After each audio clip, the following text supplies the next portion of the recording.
Croeso i Gwasanaethau Caffael Gig Cymru, un o is-adrannau Partneriaeth Cydwasanaethau Cymru sy'n cael ei lletya gan ymddiriedolaeth gig fel undre. We find it, we stock it, we supply it to the NHS all across Wales.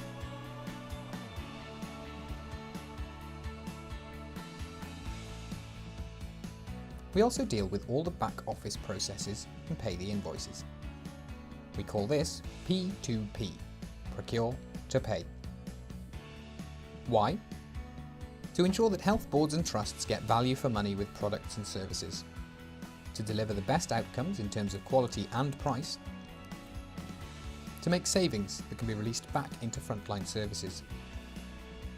Mae ein dull gweithredu yn berthnasol i gyflenwi'r holl nwyddau a gwasanaethau sy'n amrywio o diniau ffa pob ar gyfer ceginau ysbytau i osod sganiwr MRI arbenigol. Mae pawb yn y gwasanaethau caffael yn helpu'r broses o gyflenwi'r gig ac yn helpu i achub bywydau. Ym le rydym yn edrych am y cynhyrchion a'r gwasanaethau gorau? Ym mhobman.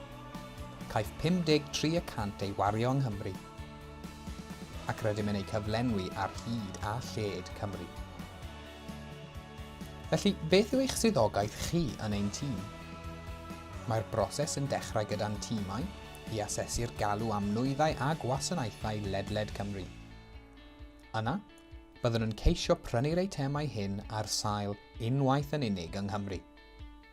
Mae hyn yn osgoi dyblygu ac yn cynyddu pŵer prynu i'r eithaf. Suppliers then compete for these contracts through a variety of processes. Standing orders and standing financial instructions fundamentally set the rules and governance which determine the approach we have to take to spending public money. These must be understood and followed. Christine Thorne, Head of Procurement for Bilingua in Public Health Wales, explains. The SFIs are the standing financial instructions. They are the governance framework which local health boards and trusts are required within which to conduct their business. They also make sure that we operate applying the principles of sustainability, value for money and so on. The risks associated with running procurements are generally risk of challenge from an unsuccessful bidder. And the way that we would mitigate that is to ensure that we undertake careful market engagement and ensuring that suppliers know that they can ask us questions at any point in the process. We then find the best matched products and services, taking into account cost and quality, and award the supplier with an all-Wales contract for a set period. Ystyriwch fenig llawfeddygol a ddefnyddir mewn theatrau llawdriniaeth ledled Cymru. Gweithiodd Rhys Evans ar y broses o ddewis cyflenwr ar gyfer menig llawfeddygol. The process started off with the formation of a working group which consisted of senior clinicians from across NHS Wales. These are people that use the gloves on a daily basis. They're the people best placed to create a specification. When we're picking a winner from the tenders, we look at the independent laboratory testing, we look at the testing done by the Surgical Material Testing Laboratory. We also look at the end user feedback from their evaluations as well.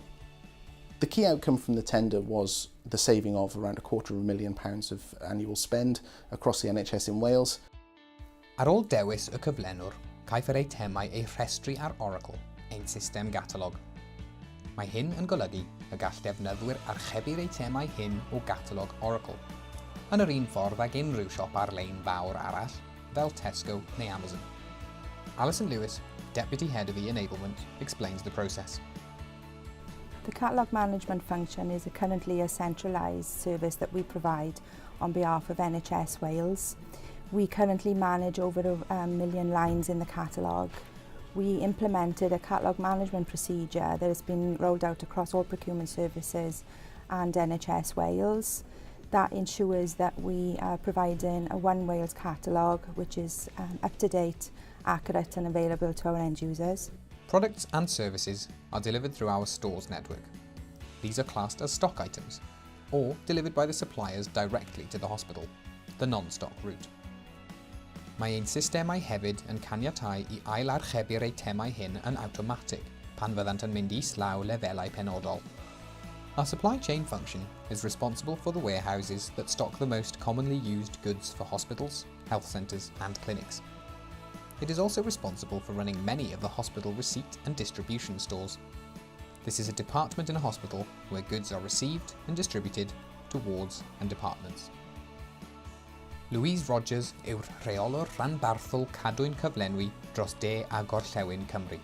We have 3 regional stores based in Bridgend, Denbigh and Cwmbran. Gloves is the biggest, one of the biggest items for us in our regional stores. So once the contract is in place, we would order it, each regional stores would order that. We would have it delivered, we'd receive and store, pick, pack and deliver to our receipt and distribution centre, who would onward deliver it then to the customer. We have 103 staff working in accounts payable across 2 locations, Companies House in South Wales and Alder House in North Wales. Yn ystod mis nodweddiadol, bydd yr adran cyfrifon taladwy yn prosesu 128,000 o anfonebau, yn talu 290 miliwn i gyflenwyr, ac yn gwneud 500 o drafodion talu. Russell Ward yw pennaeth yr adran cyfrifon taladwy. We typically receive invoices in 2 methods, through the post, paper invoices, or electronically. At the moment we are processing approximately 40% as paper invoices, 60% as electronic. Our goal is to achieve 100% electronic. The pitfalls facing the accounts payable process are threefold. The first area is where the health board hasn't confirmed receipt of the goods or services. The second area is a price discrepancy between that on the invoice and that on the purchase order. And the third area is where there's an input error made within accounts payable.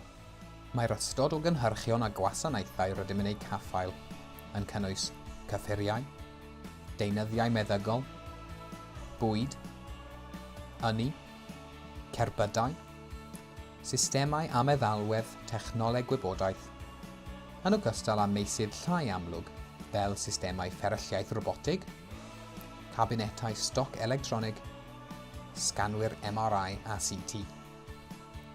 Roedd Christian Clee yn rhan o'r tîm a oedd yn gyfrifol am gaffael sganiwr MRI newydd ar gyfer yr ysbyty athrofawol Cymru. Gadewch chi ni ddarganfod sut y datblygodd y broses. In terms of the evaluation process, the clinical evaluation team put together some scoring criteria that the suppliers would be evaluated against.